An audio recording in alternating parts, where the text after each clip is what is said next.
All right. Welcome back to the Blessed to Hunt podcast. I'm Reed, This is Sebi.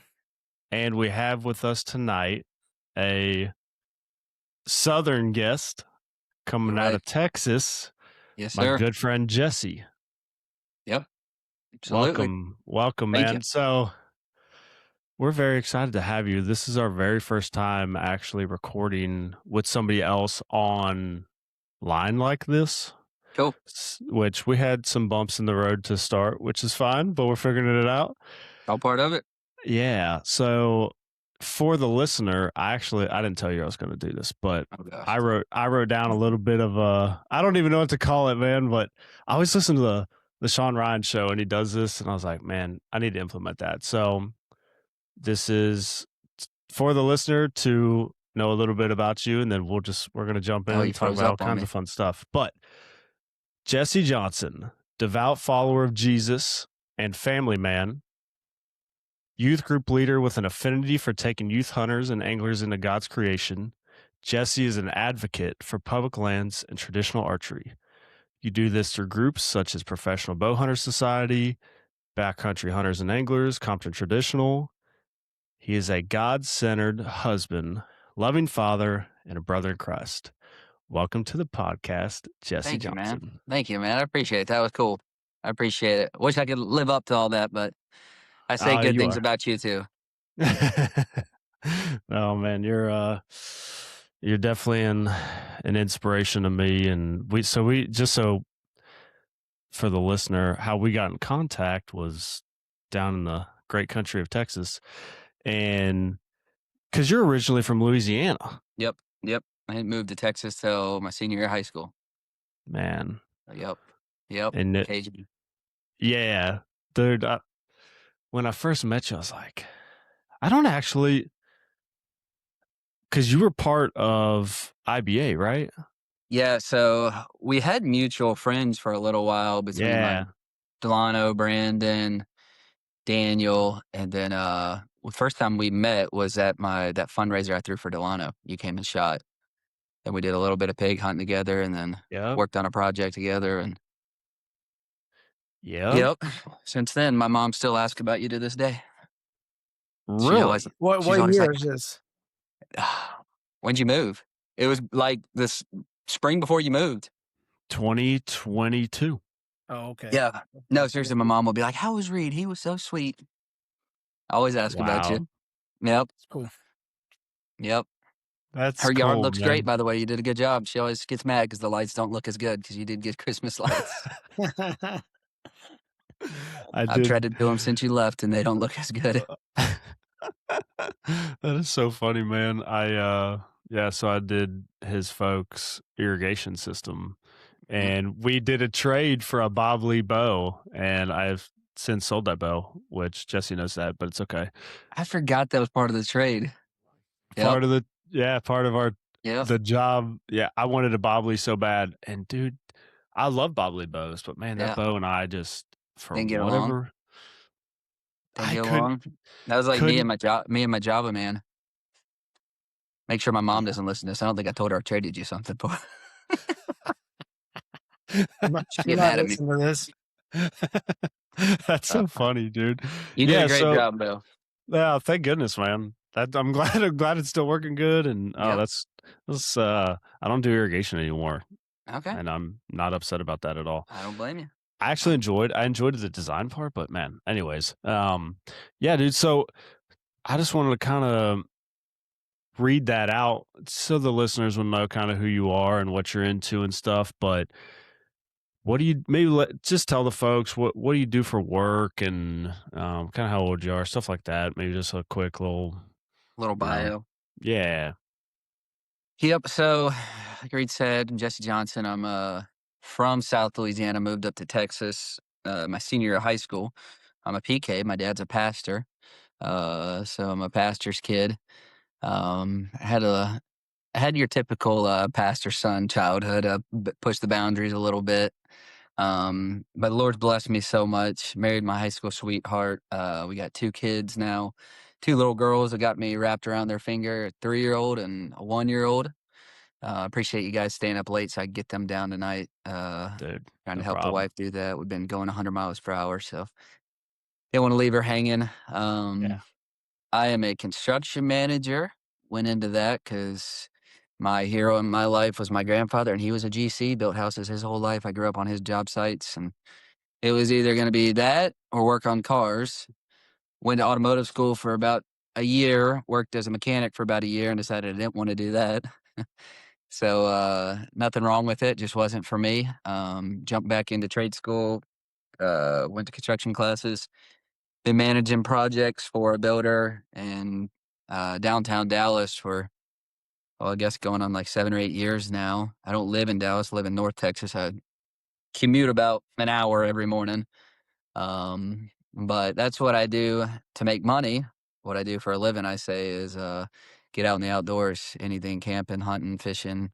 I'm looking at a big pile of stuff. We're taking the girls and my wife. We're going camping this weekend. So Oh, when it's nice. fall, I'm chasing deer. When it's springtime, I'm chasing fish and camping and all that stuff. And most of the time, it's with the traditional bow. So that's where my Yeah. passion's at. So Yeah. did you grow up hunting? Yeah. So I grew up in a hunting club, a deer lease that my family was in down south. I don't even know, where are you from, Seb? South Florida.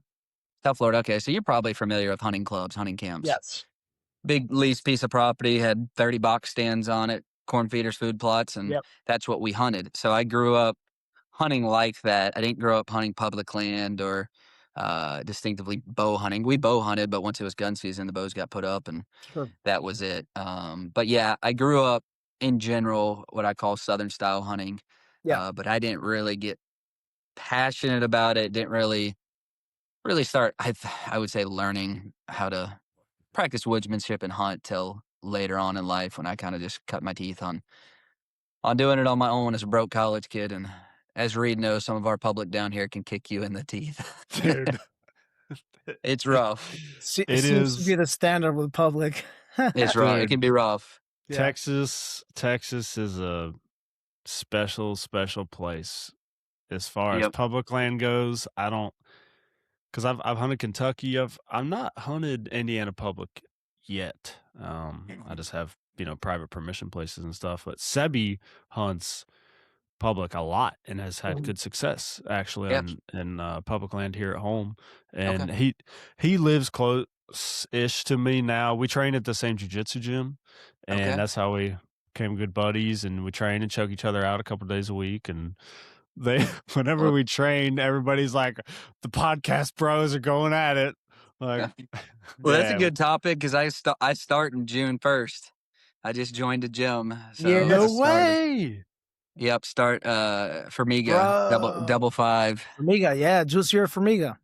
Yep. So gonna get my butt kicked here for my Look, brother's no blue belt, way, and he finally drugged me into it, and dude, you're gonna love it. I'm gonna get my butt kicked, but It's I fine. like It, I look, like doing things good like for you that. physically is good for you mentally, man.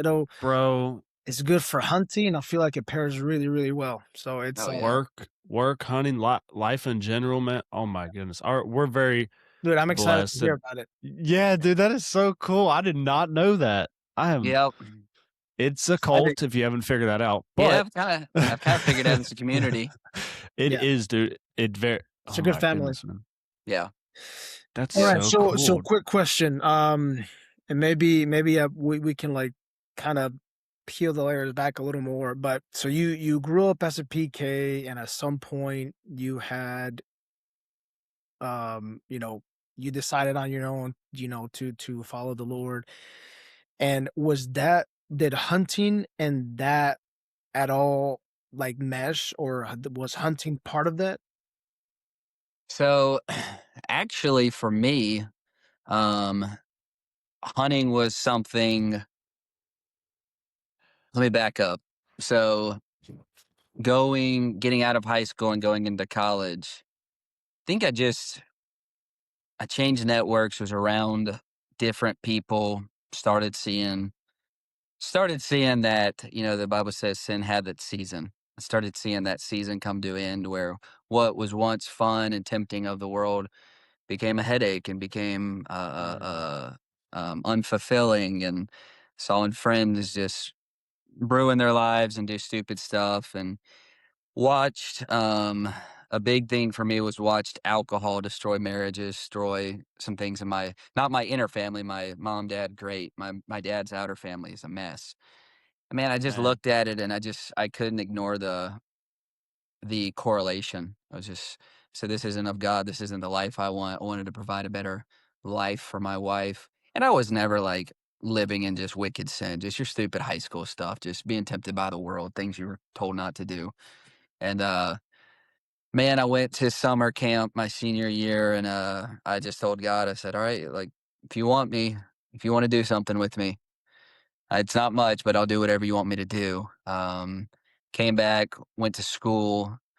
My dad gave me the opportunity when he started seeing some things turn around to fill in as a substitute, as a like a teacher aide for our youth group, and I fell in love with teenagers. Just I fell in love with trying to help them decide the world or God.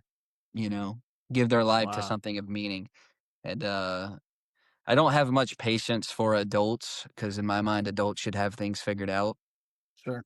Teenagers, you're supposed to screw up. You're not supposed to have things figured out.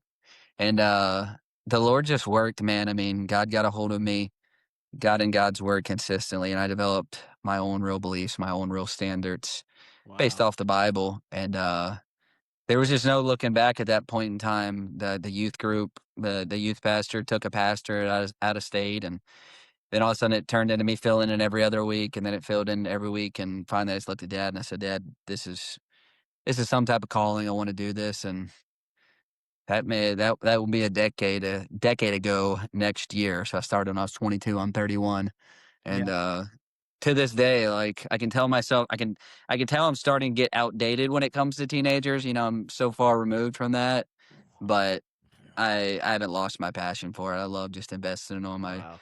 I just look at it as if you can help a kid, a teenager, learn to love God, you can save them so much heartache. Man. Um, I don't Bro. find adults change. I mean, adults do change with God's working in their life, but you can impact a teenager so quickly. Give them a little bit of attention, give them a little bit of love, and turn their life around. And So save him some headache. Some headache. absolutely, absolutely. And some of them, some people just they have to learn the hard way. That's how I was. I got told the same things that I tell them: don't do this, don't do that, avoid this. Me too. But it's Hey, amazing. Reed too, actually. We're Yeah, right there with you, brother. Bro. yeah, and that whole time you're in that when you grow up in church, those things, you're acting a fool, but the world's tempting, and I don't know, just love working with Wow. teenagers. Yeah, So yep, that's awesome. but Yeah. no, I didn't even answer your question.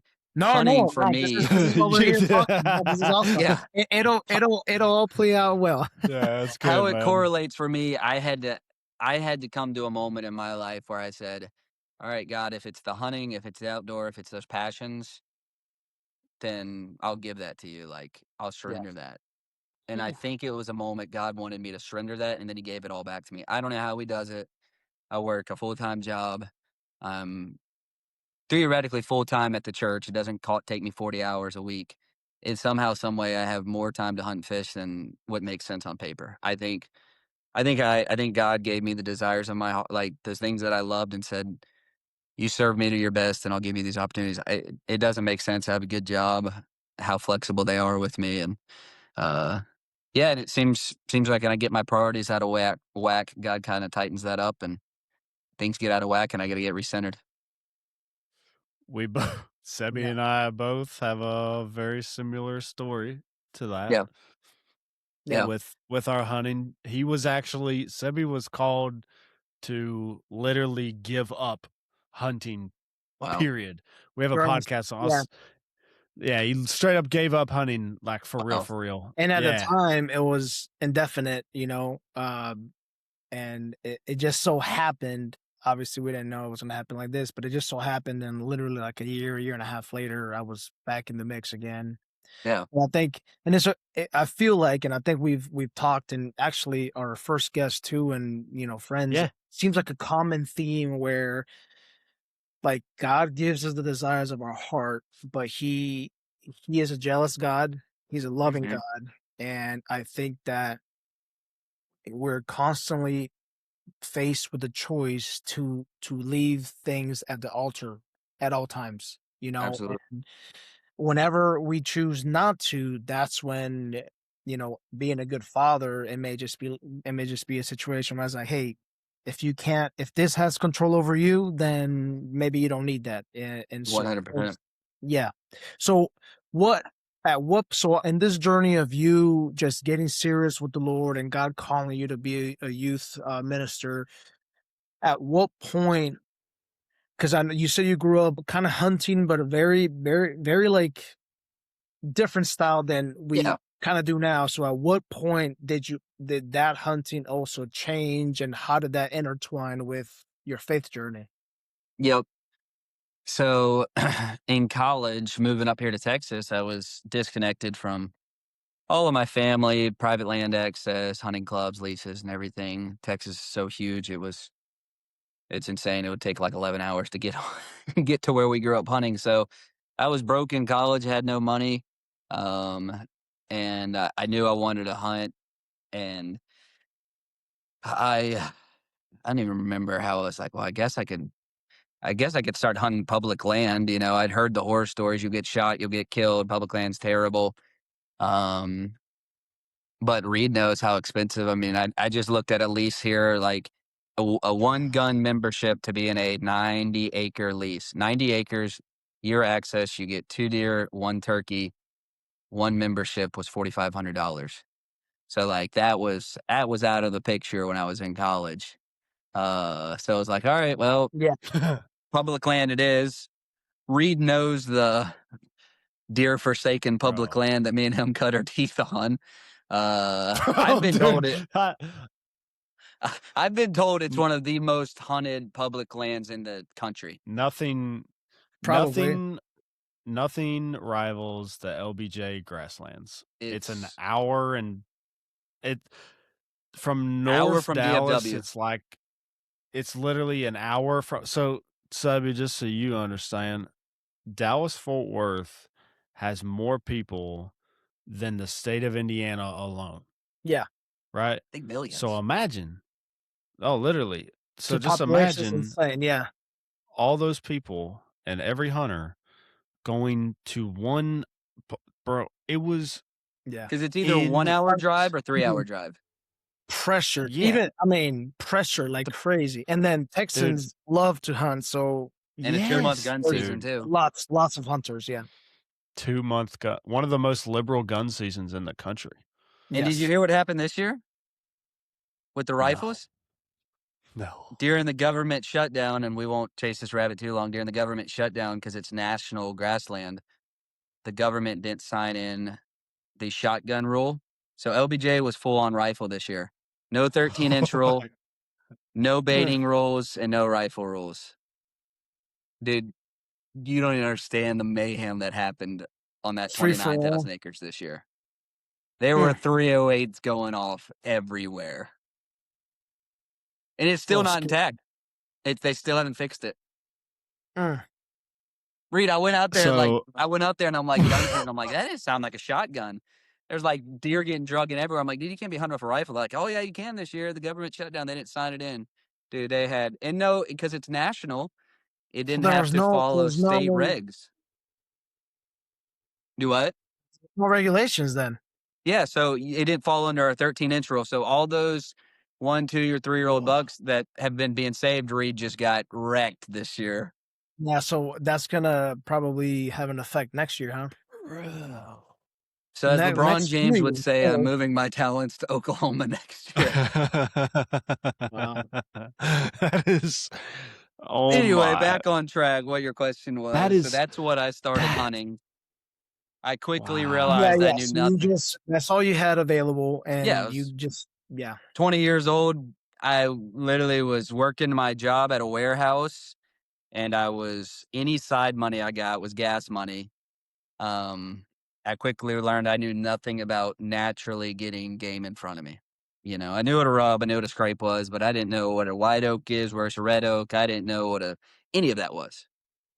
So I dived. like minerals and Oh yeah, land navigation, yeah. topography, I wind, knew bushcraft, like I knew bushcraft, like orientating and all that stuff. But as far as like deer sign and like getting in their core areas, picking out or how to like set up, thermals, yeah, there was none of that. Like it was like, oh, just get the wind in your face. Um, so I knew I was green. I knew I was like, I'm just gonna figure this out. I had always wanted to get into traditional bow hunting. So I was like, well, if I'm gonna, get kicked in the nuts, might as well get kicked in the nuts twice. So might as well learn. I bought a longbow that actually sold to Reed. Reed had it for a Yep. while, that slick stick. Yep. And Oh yeah. dude, I just dove into it and I don't even know where that went. I got on Facebook, bought like a lone wolf. No, I bought a cheaper stand and my dad actually helped me get a better stand because he saw it was like 30 pounds.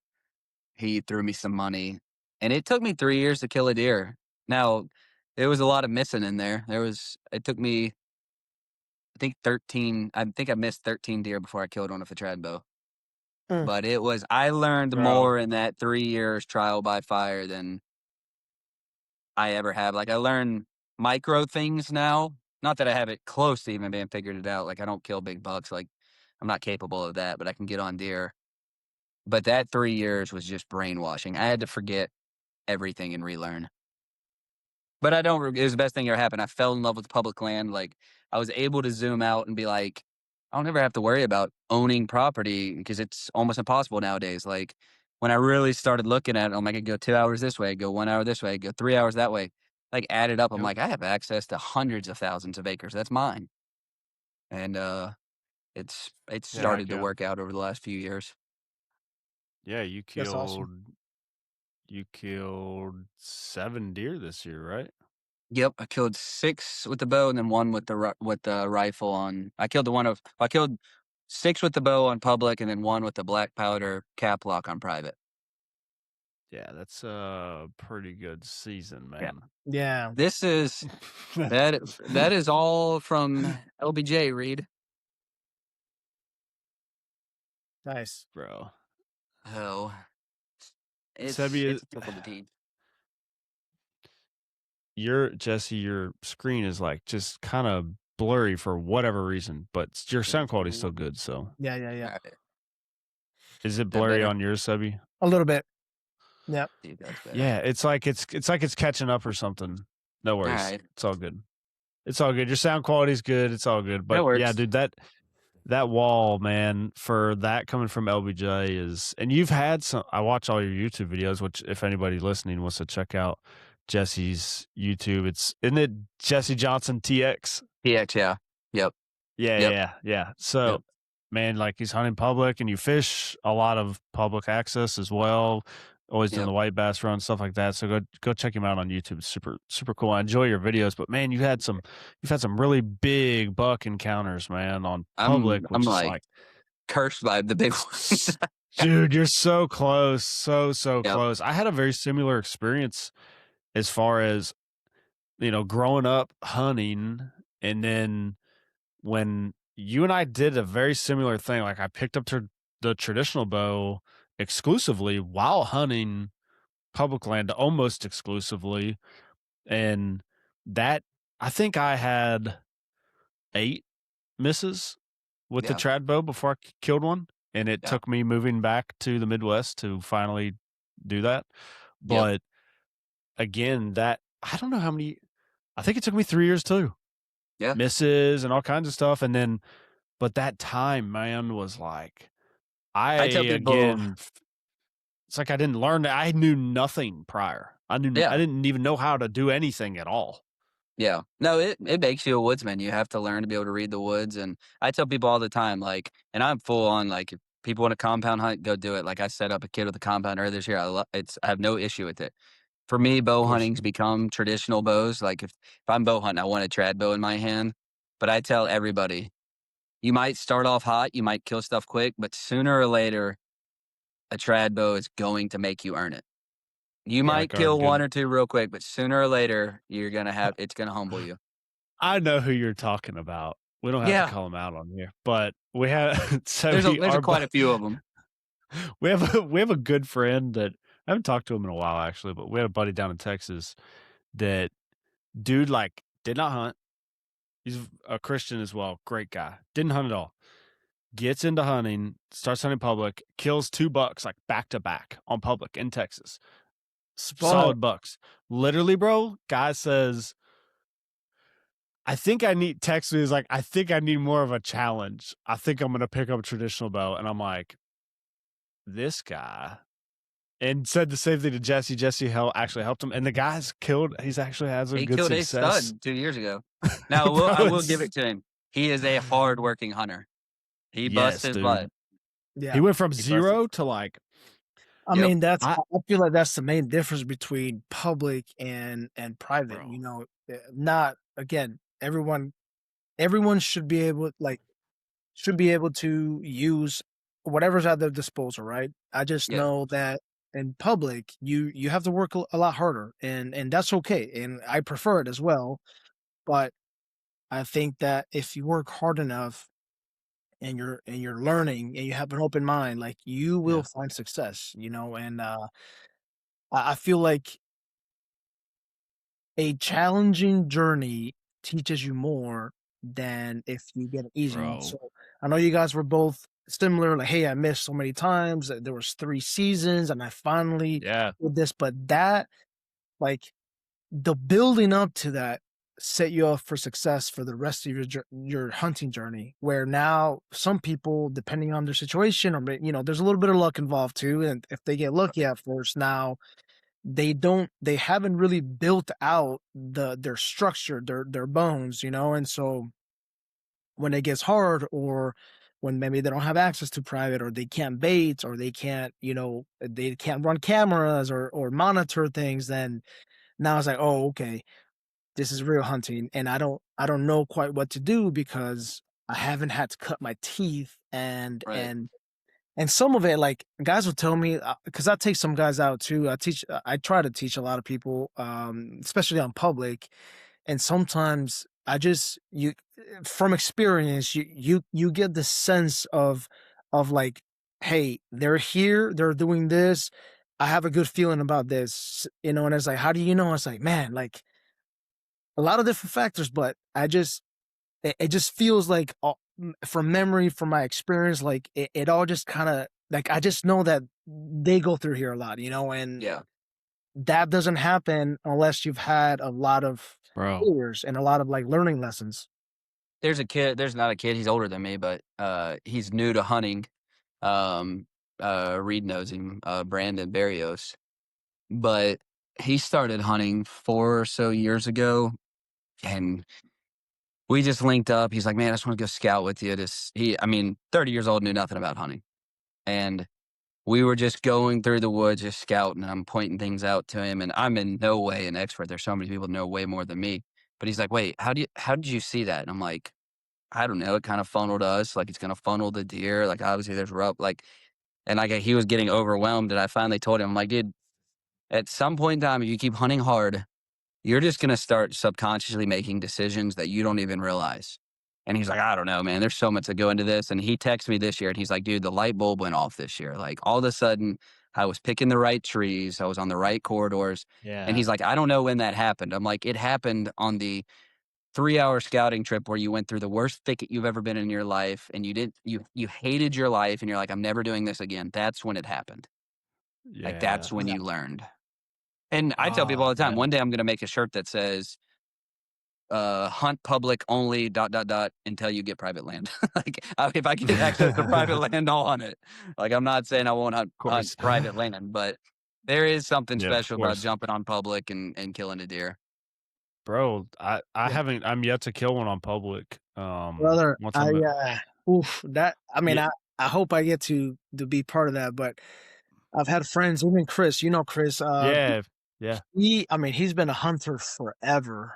And I mean, me and him have hunted lots of public land. I mean, we've hunted lots of public land, and I didn't, maybe, you know, I'm more or less, especially compared to you guys, a newer hunter, right? I've only been hunting for, you know, 6 years, 7 years, something like that, about 5 or 6 years.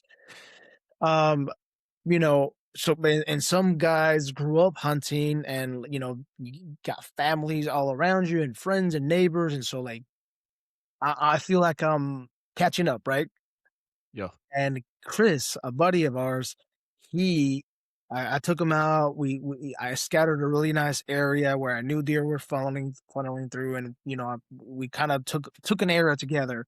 And he shot a doe, and I didn't know it, but he told us once we got to the truck that it was his first public kill, and it was like, what? Are you kidding me?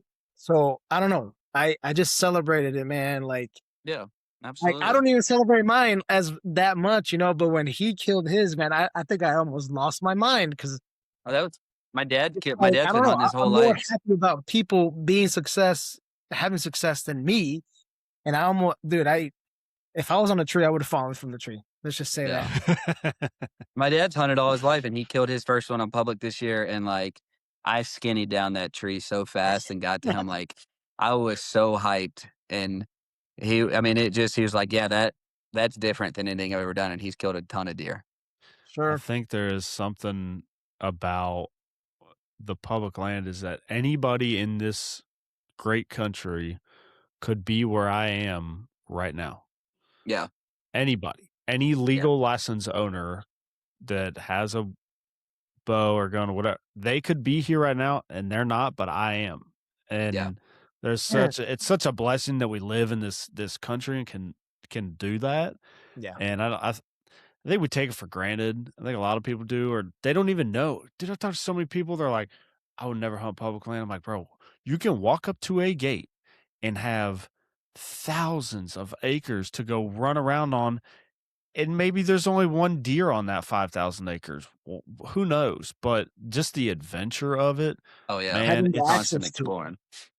Yeah, yeah. imagine, I mean, maybe you're fall in the same boat, but I'm not from here, and I don't have a lot of family and friends, so it'll just similar to you, I didn't have any land, and so I Mhm. really, especially when I was in the military, I just really wanted to be outdoors, and I really, like the hunting was calling to me, and, Mhm. eating the game, yes, of course, but I think the chase, the pursuit, I think was calling to me, Yeah. and Oh, it's done primal in all of us.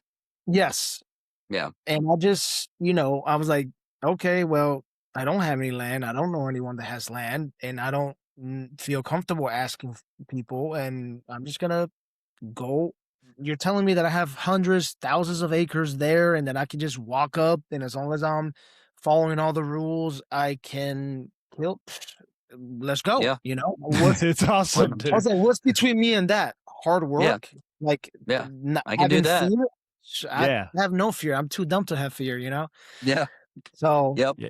yeah, and And that's my how I advice to people, like, what I always try to go back to, and I tell myself and I advise people, be the most devoted public land hunter you can be. Love it, enjoy it, be proud of it, but never get to a point where you can't walk up to a tailgate of a guy that just killed a buck over a corn feeder on private and not and like you should always be just as excited for that guy. Like Yes. don't ever allow yourself to get to the point where you think you're better. Like you should be able to walk up, pat him on the back and be like, dude, I'm stoked for you. Like we're hunters. We're out there. I'm happy you have access to this land.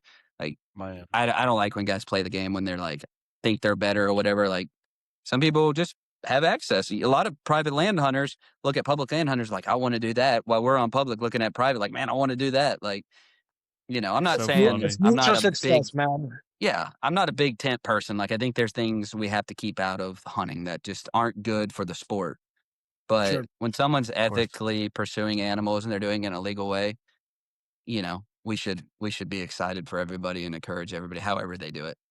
I agree, and I Yep. think so Yeah. one thing that me and Reed talk about a lot is, like, and it's the reason why we even have this podcast. Like we're blessed to hunt, so we're more interested in people being out there and being open and in a position to experience God while they're pursuing this. So like, Yeah.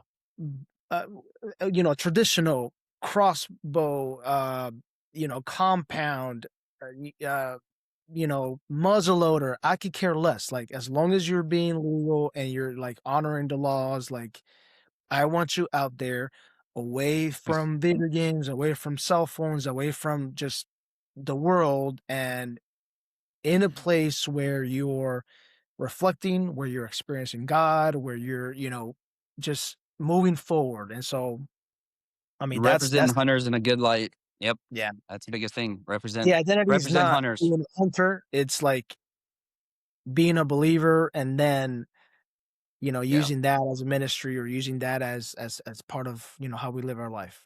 yeah, yeah. So, Yeah, man. There's, we've done a couple podcasts just talking about experiencing God and nature, and I think there you can't miss the creator when you're in the creation. It's so oh, yeah. hard. It's hard to miss him out there, man. That time that we have, and it doesn't matter. I don't care what it is. Like being in the outdoors, I tell people all the time, like you don't have to hunt, you don't have to fish, you don't have to, but get outside. Oh, The yeah, just creation, it it's I tell doesn't people matter. all the Like time, it's awesome. walk barefooted out in the grass. Like, I don't believe in the whole grounding stuff, but nature does something for you. Like, I don't know if you've got to read, but you should pick up Ryan Gill's new book, The Stone Age of the Bible, and watching his conversion to Christianity. Like, he's like, I couldn't Wow. be a part of this and not see God in it. He used to be an aatheist, and he's And like, he's there's seen no Wow. way some this things, just bro. happened. He's seen some things. Praise Yeah. God, man. Yeah. Yep. That's amazing. Yep. Dude, I know most hunters you talk to, they know.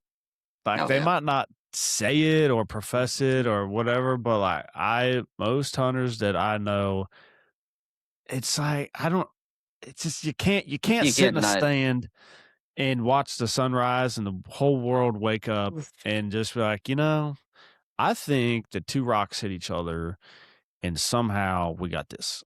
Yeah. Like, come on, bro. That takes more Yeah. faith than what I believe in, man. Like you're crazy. Yep. But Yep. yeah, it is, man. It's just we live in the best. There's no other place in the world where hunting is, maybe New Zealand or Australia, but not like the public land we have. Oh, yeah. Any person right now, any able-bodied person can go learn on YouTube, go buy a bow, go buy a gun, go do a hunter education course, and which if you're ever anybody listening, if you're ever looking for a hunter education course, check out Recademics. It's a good spot. It's my brother. But yeah, check him out. It's really awesome. Anyways, but you can go do these things, get the best things like get a mentor, but sometimes these mentors are through YouTube, Yeah. and a lot of us learn through that. I've learned so much from that. And I know No Sebi, that was problem. a huge part of your journey, bro. And like you can go from that to within like a year or 2 years, perhaps, then providing meals for your family Hmm. of the best meat that's out there. It's like, Yeah. dude, this is Yeah. unbelievable. It doesn't seem it shouldn't really, it seems very crazy. And I try to explain that to somebody who doesn't hunt. And like, if you break it down this way, man, a lot of people really do understand, like, oh, this It isn't is. about just I killing a just bunch of fully stuff. I fully believe it's in all of us. Like, it was in our ancestry to get out to hunt, to provide. Like, unfortunately, there's a lot of men that don't tap into it. That doesn't make them less of a man, but I think it's in Of course. everybody. I think it's I think it's like you take a woman and give them their child, motherhood comes natural to them because God created Mm, them to be mothers, to be nurturers. Like, God created us to get out and do those things, and I don't know, there's some people you take out it's and it's like, interesting. it's not their thing, but they're like, "I get it. I get why you're into it." Yeah. Yeah, absolutely. I know that you bring a lot of, you know, you really a lot of new people. We have a heart for that as the Blessed to Mhm. Hunt guys as well, but I know you bring quite a few youth hunters and anglers Yep. out as well. Man, what has that been like? And I'm sure it's been a lot of fun just Oh, bringing it's been new a blast. young people.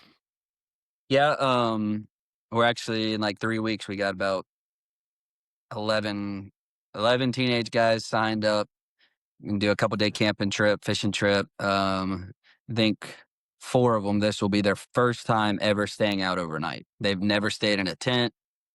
They've never ever, like, they're freaked No out. way. They're like, I can't do this, and I gotta hype them. I'm like, you can do it. And my other guys, my core guys have been in the youth group. They've been phenomenal at making these kids, like, to watch a kid that 4 years ago had no idea how to set up a tent, now teaching a kid how to set up a tent, start a fire. I'm like, all right, That's we're doing something here. yeah, that's really Wow. cool to see. But Wow. we've done the small game hunt a couple times now. They love that. That's 4 or 5 guys from church. We get out, we camp tonight, and then single shotguns. They get the first squirrel, rabbit, or whatever. That's been a blast. I've had, I think, my my prototypes were my cousins, which were in my youth group. They were high schoolers in the youth group under me.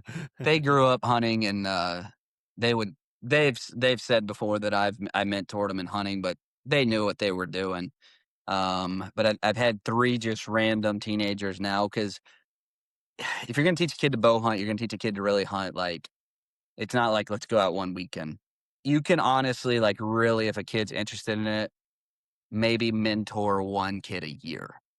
Like Yeah, Right. because like it's a lot. It's a lot more between than just somebody a out. couple scouting trips, couple unsuccessful hunts, like, it takes a while. So I try to take on a new kid every year. The first one I did, he did great. Uh, he did not kill a deer. He came to full draw on a doe. It's kind of a funny story. I was hanging behind him in a saddle. He was in a lock on. I said, "Hey, this one's coming. It's legal." He said, "It's legal." I said, "Yeah, it's illegal." He said, "Okay, what do you want me to do?" I said, "You need to pick up your bow, get settled in. When I tell you to draw, draw."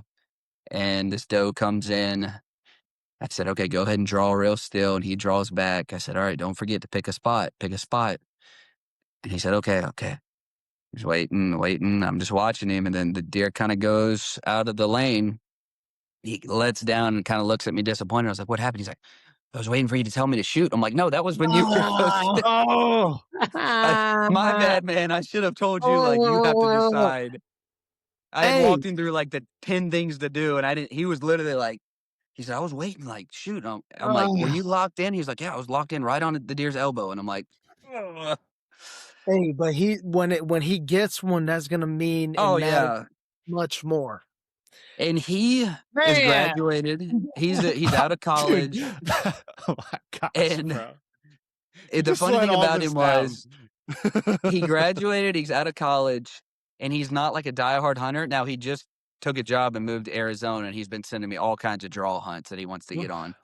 But Heck yeah. he had never been camping anything, and him and his wife hike and camp every weekend. Like, they fell in love with the outdoors because me and a couple other guys at church got him out. So that was one. The other one, Man. he's doing great. Wasn't with him for his first kill. We cut our teeth together. He hunted enough with me. We just couldn't quite get it done. And then he got an invite to start hunting some private land, and I helped him get a stand up, and he's taken a few deer. And then my most recent one is a young man in the youth group right now. And man, this Oh. kid could be a stone cold killer. Like, the first time we went out camping, like, you could tell when someone knows how to use their hand and their brain to do outdoorsy things. Like, Yeah. watching him not be timid, like watching his natural coordination to reel in a fish, wanting to learn. I was like, this kid, he's he's tough. He's cut from the same cloth. Then I took him small game hunting, and I was trying to get him on the squirrel, going crazy in this tree, jumping limb to limb. And I turned around to look, and I looked back, and this kid's 12 years old, never hunted in his life, and he's sidestepping, and I'm like, "What are you doing?" And he was like, "I'm gonna get to that tree to prop up," and he shoots this squirrel left-handed. He's a righty. He literally switches the gun and drops it out of the tree left-handed, and I'm like, "Why'd you do that?" He's like, "It's the only way I could get a shot." And I'm like, I told him, I said, It's a "I natural. could make," I was like, "Dude, I could make you a bow hunter." And that's all I said. Weekend went on, like 3 weeks later, he's in youth group, and he comes up to me, he's like, "Brother Jesse," and I'm like, "Yo, what's up, buddy?" And he's like, "What'd you mean when you said you could make me a bow hunter?" I was like, oh. So Here we we got go. him a bow, and Awesome. we went out 3 hunts, and, like, the 3rd hunt, he killed a ginormous sow in public, like, stalked up the videos on YouTube, like, he Yep. could not have drilled this hog better, and, He's he's only been 12 or when he 13. shot that one, he was 12. So, the following year, we got him a bow. Bro. He did his hunter's ed. I said, "I want you to shoot your bow for a while, do your hunter's ed." So that was in between. So he's 15 now. So, yeah, Yeah. 15. Wow. Bro. That's cool. So, smart kid. And it just, man, like, you can change somebody's entire life. Like, all of us, obviously, hunting is such a huge part of our life. And, you know, like the Holy Spirit moves through us out there. We get Oh, yeah. closer to God in the woods, and sharing that with somebody, like, dude, I tell people, I just took a youth hunter on his first turkey hunt on over the weekend, and it's just a crazy story behind how the whole thing even happened. Get into it another day, but it's really just such a blessing. And watching him kill his first turkey, dude. We had called in 5 jakes, and all 5 of them flogged the decoy at 12 yards for like 15 minutes. That's great. He had to wait for 15 minutes while these jakes are just beating this Right in front decoy of him. up, and at 12 yards, the footage is awesome. The film's going to be Oh, that's super awesome. cool. But dude, we shoot, he shoots, makes a great shot. He ended up kind of shooting a little lower in the body because it was so close. I'm like, bro, just, Get it like on him. base, In that like direction. base of the neck, bro. Like, don't even try to shoot in the head. It's so close. Anyways, just, you couldn't have knocked our smiles off our faces with a 2x4, awesome. man. Like, it was and they were Wow. fight purring, doing the whole thing. Like, it was awesome, dude. He got to see the And show. oh, it was incredible. And man, we were hunting with an outfitter, and we go up to the guide that had dropped us off, because like semi-guided or whatever, and we go up to him, and he's like, man, like, this guy was so cool. Mr. Ben up there, Midwest Woodlots, like, coolest dude ever. He's like, man, like, what do you think? And we're walking up to the truck, and he's like, yeah, like, we're going crazy, and he walks up, like, gives him a big hug, and he's like, what do you think? And what did my boy Troy was like? He's 16.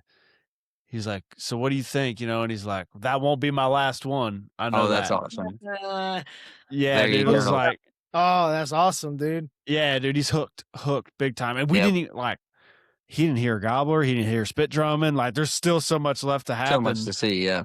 And that's But just bro, it was incredible. But I've been so blessed to, like, bring new people into hunting, man, and like watching somebody's face the first time they hear a turkey gobble, the first time they get a deer underneath of them, and they're got the typewriter leg, and they're about to fall out of the tree. Like, dude, there's nothing like it. And I don't even, like, my stories of me killing a deer or a turkey or a squirrel hunt or whatever never ever compares to bringing somebody else, and you get to relive it every single time. And then it's so important to get youth into it. One, it is such a great way, if somebody doesn't know Christ, to talk to Absolutely. them out in the woods about Jesus. And in the times you get to spend together, you're hanging out in the stand together, whispering, talking, whatever, in the blind, whatever it is. But also, you don't have to worry about these kids getting into trouble, because one, they're going to be broke because they spent all their money on hunting, and then they're going to spend Be too all busy. their time, time. dude. Yeah. Yeah. Because Friday night, man, everybody's going out doing all the things in high school. Opening Like, Saturday, baby. Opening. yeah, it's Yep. like, Yeah. bro, if I go party tonight and be stupid and drink and whatever, or this girl hits me up, or this boy hits me up, or whatever happens, like, because it's good for young men, young women, all of them. Like, in the back of your mind, like, bro, if I don't get up and go hunting tomorrow, I might miss out on that big buck or that goblin turkey or whatever it is. You know what? And I'm that's not gonna not just go. like that's not even just like an opinion. That's statistics. Don't lie. Like, statistics show kid grows up hunting and fishing. They typically don't get in trouble like other kids as far as legal trouble and stuff. Like, Yeah. Wow. And the drugs and Yeah. alcohol. Yeah. I mean, maybe it just pairs really well with me, but I have a addictive personality, you know, in general. So I think, the older I get, the more reflection I do, I just realize Mm, that, you know, having noble pursuits in which like that lean very heavily on opportunities for God to do work and for you to like network with other people, man, yeah, Yeah. in some ways saved my life, you know? That's why I think jujitsu and hunting just like bro. God ministers to me Yeah. through those 2 specifically, and I played soccer and I do, I dabble in other things here and there, but like I've kinda I do some things and I try things out, but like I've really just those 2 are my home. Yeah. And God has been so good, not just for me when I'm out there, but also in providing opportunities to bless people and set them up for success and like the life lessons, the life skills that can teach somebody, like the memories that Bro. that that stays with someone forever, man. Mm, I I think too, I think something that gets overlooked, like 2 things. Kids today, due to phones, TVs, schools, they don't experience stillness, quietness. Like, they constantly have dopamine, just, like, constantly, constantly, constantly. And 2 things on that, like, the Bible says God speaks in a still small voice. Like, I think teenagers get so busy, mm, kids get so busy, they're not slowing down and letting God work in their life. 'Cause they're constantly have technology in their hand. I take kids to camp every year, like, first day, they're like, "Oh, please don't make us turn in our phones," and then by, like, Friday, I'm like, they haven't even thought about their phones. They're just that's why at summer camps, they listen to preaching better because they've detoxed for 3 days, like, they're just listening to that's the best entertainment they got is listening to a man preach. But also, I'm Right. just seeing a trend, like, I've been doing it long enough with teenagers, close to a decade. Teenagers don't want to be addicted to their phone anymore. Most of no, them don't man. wanna be on social media. Like, social media is our generation now. Like, most of my teenagers are like, "I don't want anything to do with that." Like, I think There's a big return. It's like a I think comeback. teenagers are starting to realize, like, "This is kinda screwed up, like, let's be present," Yeah. That's And cool. that's a And blessing because I grew up in, like I'm 31, but 10 years like, 15 years ago, having a cell phone was, like, the most important thing a teenager could have. Like, we 100%. wanted to be on Facebook, we wanted to be on Instagram. These kids, they're like, "Eh, that stuff's yeah, pointless," That's and I'm like, awesome. "Good for them." yeah. That's great, man. That's good to hear. We want to keep it around an hour or so, but I wanted to touch on you're extremely involved in PBS and the I know very big on like just being an advocate for public land with backcountry hunters and anglers and stuff like that. Mhm. Can you just kind of talk a little bit about like maybe your involvement, like just a little bit how people Yeah. can perhaps get into these groups that we're talking about? Yep, absolutely. So, PBS, for people that don't know, it's Professional Bow Hunters Society, and I always tell them, if you hear anything I say, hear what I say next. Professional is not what you think it is. Professional is not like Major League Baseball player or pro basketball player. Professional means to act in a professional manner, an ethical Mm, manner, to like, like if you go to a job interview and somebody tells you you need to look and act professional, they're not telling you to act like the pro, they're telling you to act respectful. That's what PBS was named after. I wish I hate the name because most people are like, "Oh, y'all think y'all are like pros." There's nothing to do with it. right. Though there is some of the best hunters in the world in PBS that would just blow your mind of what they've accomplished. Absolutely. So PBS's whole purpose is to preserve and present bow hunting in an ethical manner where somebody that maybe doesn't hunt or fish, you know, they don't know anything about it. Their opinion of hunting is a good opinion of it because they know Jesse, they know Reed, and they're like, that's a good dude. Like he keeps all the meat, he gives meat away, like he cares about people. Like that way, if they're ever at a ballot box and there's a something pro or anti hunting, like they're gonna check yes because they've had a good representation of hunters. So that's why I'm involved in PBS. I think it gets the people away from what the industry's become, where it's like all these kill shots and like this, like just what hunting's not. Like, there's nothing wrong with like all those things, but it's not about the products. It's not about the latest and greatest gear. It's not about this or that. It's about getting out and ethically pursuing game with the bow and arrow. So I'm involved with PBS. I'm their Southwest regional director. And that just is getting guys involved. There's so much you get from being a member. You get invited on a lot of hunts. And a lot of guys will join because of that, and you'll quickly get weeded out. But honestly, it's like just a commitment to say, hey, I care more about representing hunters than having likes or follows. Like, Nice. I'm doing this for the right reason, and they do a lot of involvement with. They just got really involved in Oklahoma's trying to ban. Oklahoma wants to ban the thermal use of drones, Yeah. because guys are Mm, using it to find bedded bucks, and then yeah, that's not fair chase. You know, Yeah, to yeah, yeah. fly in a drone to see where a buck's bedded and then go in and kill him the next day. That's not. I don't care what it says. It's not ethical. Like, PBS was real involved in that fight. Like, hey, this is not hunting. This crosses the line.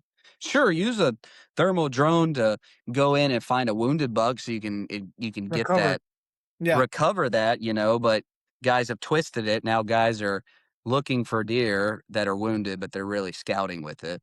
Yeah. You got guides following elk herds with drones. Anyway, so they get involved in a lot of ethical things like that. I think it's a mm, great group, but I do tell people PBS is not for everybody. Like, you know, if you're like, there's going to be some things that PBS is not going to approve, and they're going to say that doesn't represent us. That if that rubs guys the wrong way, I tell them, then just don't be a member of it. Like, I'm trying to think of an example, like PBS, they're against ozonics. They don't think you should use electronics to cover a deer scent. Like, that's not fair chase. There's a lot of guys that get in a fit about that. Like, if you post a picture and like, like a guy posted a picture, the guy explained it to him and said, hey, like, we're happy you killed that deer, but like, he posted this picture and he made a bad shot and this arrow sticking in the neck, and there's like, it's just gory. Like, somebody that doesn't hunt looks at that picture and is like, oh man, that's really like rough. Yeah. And like, this dude mm. lost it. Like, y'all are a bunch of anti-hunters. And we're like, no, we don't want that picture floating around the internet representing us bad. And I get that's not for everybody. Like, that guy probably was an ethical hunter, but like, that's just an example I give. It's not Nice. snobby and like, we're better than you. It's a group that's committed to protecting the image of bow hunters. And I love it. I think it's a great place for young hunters to learn what I call class in the woods. Yes. They talk about things all the time. Like, you pull up to a gate and there's a guy parked in a spot. Like, the ethical thing is you don't go walk in and go try to hunt that spot. Like, you go find a different area on public to hunt. Like, a lot of discussions like that. So Nice. that's PBS. I'll always say PBS isn't for everybody, and that doesn't make you a bad person if you're not a PBS fan. Like, there's been times where there's things with PBS I don't agree with, but I'm like, it's like a church. I tell people it's like a church. I don't agree with everything at my church, but I agree with most of it, and it's my church. You know, PBS, I don't agree with everything, but in a greater good, a whole, they're doing a lot of good. So I really recommend guys getting involved in them. It's Nice. compound or traditional. And then BHA. So I would try to work and be involved with BHA, Backcountry Hunters and Anglers, HOWL, HOWL, which is involved in all kinds of conservation projects, the Teddy Roosevelt Foundation. All of those are great groups to join and get plugged in on, because if you truly love hunting and you truly love the outdoors, we all need to be doing our part to preserve it. So my kids can enjoy it, your kids can enjoy it. Yep. And it honestly just gives you a bridge to be aware of the things going on in your state that you may not even know about. Not because you don't care, but just we have 100 things to do in a day. Uh, we don't have time to check every political bill that went through that may hinder hunting. They're great groups to be involved in because they can come to you and say, like, BHA emailed me the other day and said, hey, are you aware that there's a piece of private land that's trying to be developed that's going to cause major river access on the Brazos River, which runs the whole stretch of Texas, and it's going to really change how the fish and the habitat's affected. I bet And they that. said, can you get involved? Can you write a letter to a senator? And I'm like, absolutely, I can. it's just a way to stay in touch and stay in those fight to preserve conservation, preserve hunting and fishing. And Advocate. that's one that I think every hunter and fisher should join. Like maybe unsubscribe to 2 or 3 of your favorite hunting magazines and use that $20 to go join BHA, Teddy Roosevelt, whatever group works good with you. Nice, man. Yeah, this is That's super important, man. Yep. Yep. Well, man, y'all, wonderful I don't even know how deep conversation. we are in. I don't even know. I feel like we've been talking for 5 minutes. It's no, been an no, we hour. love it, man. Well, I think I just want to make sure that we kind of highlight what you're talking about because I think Yeah. being a Yeah, heck hunter, yeah.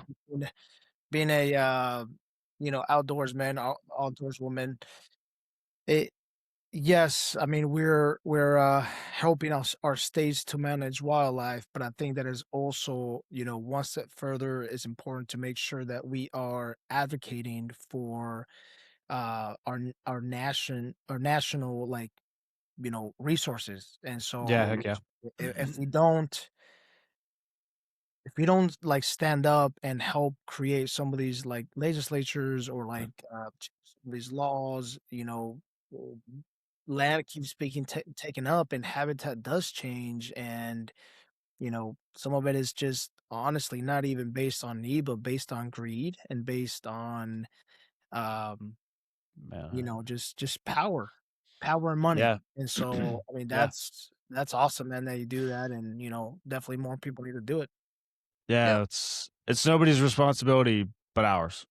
Yeah. We all And I get to You mean, know? benefit from it, really, yeah. from you guys and all these groups that are advocating for us, so, if God calls you to, or if you feel led to, these are great opportunities that to make a difference. Big Yeah. picture And Yeah. difference. yeah, and hunters and fishermen and outdoorsmen, campers, hikers, like they're the boots on the ground. Like I've had the game warden call me from a public that me and Reed hunts and says, "Hey, I'm hearing ramblings of this. Are you seeing this to be true?" Like, because he's like, I can't cover every acre, and like No, hunters no have But to way. be that voice. you're out there, you're a Yeah, resource. yeah. And unless you get involved and let your voice be heard, you know, you can't help those situations. And Yeah. it's like you said, man. I mean, 99% of the land grabs come down to some developers trying to make money on something that God never intended. It was a blessing that God gave that to us, and now we're trying to make money off of it. Like someone's got to be that voice. And I'm through and through. I'm a capitalist. Like I love the American dream. Work hard, bust your butt. Like I'm not a socialist, communist, any of that stuff. Through and through, capitalist. But there is just some things that we don't need to make money on, Of like course. that are just should be a blessing or privilege for us to get to use and enjoy. And That unfortunately, that's is the ugly side of awesome, man. capitalism. Yeah, it reminds me, in the Bible when um Jesus taught just being good stewards, Yeah. and it feels that way. Mhm. Yep. That's what God created the first man to do. Be a steward of the garden. He Dude. didn't tell him dig for oil, do this or that. He said, take care of the land I've given you. And we all know, I've read the back of the book. We all know that it's all going to burn up and we're going to be in heaven one day, but we're still called to be stewards of it while we're here. It's important, man. Yep. Oh, it is. Yeah, especially while we're here. Leave it better than you found it. Exactly. And that's the main thing. As long as we all try to do that, but like I said, it's nobody's responsibility but ours. We're the ones that use it. We're the ones that are out there experiencing it, and like that people don't know. And I don't need people to hunt. I just need you to I would love for you to hunt, of course, but like Yeah. I just need you to support us hunting, like be Understand and support. yeah, Yeah. Yeah. yeah, it's And very, very important. once you make a diligent effort to get involved in conservation, number one, it's going to make you so much more grateful. You're going to be thankful, but Mm, you'll get like a wide eye view. Like you'll start to just like, it's amazing how many people will go use public land that tax dollars paid for that we're blessed to have and just yeah, trash it. Like I've, I just never understood somebody that finishes something out of a wrapper and throws it on the ground. dude. I was hunting a spot last year and I know this guy was sitting up on this ridge hunting overlooking this area. I went by a few hours later, he was gone. And I mean, just everything he had for lunch, he just left right on the ground. Bag of chips, Didn't even try. styrofoam cup, a granola bar, and I'm like, dude, you literally carried it in here, and it's lighter than it was when you carried it in here. Like, It takes no space. Just jam it in a I pocket. just, Yeah. I don't get that. Like, even when I take those kids out, like, took that young man out, like, sure, did I stage it and plan it? Yes, but I was trying to teach a lesson. Like, I knew I was going to do it. We parked in an area, and I was like, hey, let's pick up some of this trash. It wasn't like in a moment I was like, we need to do this. Like, I knew before I got there we are going to do that, but it was a lesson to him being like, the hunt can wait 5 minutes. We're going to pick up some of this trash in this parking lot. And I told him, I said, do you think we should do this? And he was like, no, why would anybody do this? Who left this here? And I'm like, people that are losers, you know? Yeah. Uh, Yeah. and it just, I think, I don't know. It's not, I don't believe in like Mother Nature gives back to you. It's all God. But I find Of the better course. that the better that I'm a steward of the lands, the more opportunities I get to be successful in the woods. I think God blesses that. For sure. Yeah. Yeah, man. No, that's a great note. Yeah, that's awesome, dude. What's Well, next? y'all, I said that we can I said close it out here. Anybody who's listening, we're also going to be doing a Bible study with Jesse as well. So we'll be jumping in on James 4. So tune in. It's going to be a separate podcast. So tune in with us on that. Jesse, is there anything you want to finish with? And also, where can people reach you if they're interested in the PBS in your area, PBS questions, and then backcountry hunters and anglers? I know you're always so happy to help people. And so I got a feeling some people may ask you some questions about getting youth into hunting and seeing how Yeah. much you've done that in your experience. So how could people reach out to you? And then just any finishing words you got, man. Yeah, there's a couple of things. You can find me on YouTube, Jesse Johnson TX. I think on Instagram, I'm Jesse_Johnson. And I look up Reed. I probably liked one of his posts. You can find it somewhere. Yeah. Two things on that, like nothing's more rewarding than getting youth involved. And I highly encourage it. Like, encourage it. Be smart about it. Nowadays, different, you know, think through stuff. Make sure their parents know where they're at. Try to have two adults. Just it's a different day and age we live. Like every kid that Yeah. goes out with me, I make their parents sign a waiver. I'm really good about communicating. I give their parents our location on their phone. Like it's not the old days of, you can just trust your neighbor. Like be wise about how you're spending isolated time with young people. And I know I hate saying that, but it's the day and It's age we live. reality. So be smart about that. And then the biggest thing I see people is you want to make them earn it, but they got to enjoy it. Don't make them miserable, you know, Mm. let them enjoy it. But you got to be okay with them enjoying it, but it not being their thing. Like if it's not their thing, but they give it a diligent effort, that's fine. Don't make them seeing some just keep dragging a kid out there. And I'm like, it's not his thing. The kid's an all-star lacrosse player. Let him be a lacrosse player. He doesn't have to be a Right. bow hunter, like, so be patient with them. Our job is just to introduce them and let them watch that sunrise. Let them hear that bird gobble. Let them see that deer. Yeah. And if they fall in love with it, they fall in love with it. And just remember that somebody took time and invested in you, and do the best effort to do that. It's like I tell everybody at the end of the day. I tell myself this every day. We should all be a nobody telling everybody about somebody that would save anybody. That should be the Amen. purpose of every day of our life. Doesn't matter who you are, what you've done. You should just be finding opportunities to tell people about Jesus Christ. Amen, man. Yeah. It's a great note to finish on, man. Well, thank you for recording with Perfect. us, Sebi. Just thank you, man. Looking forward to the Yep. Bible study. Yeah, heck yeah. All Absolutely. right, y'all. Catch Yep. us on the next one. And thank you for listening. Jesus loves you. See y'all later.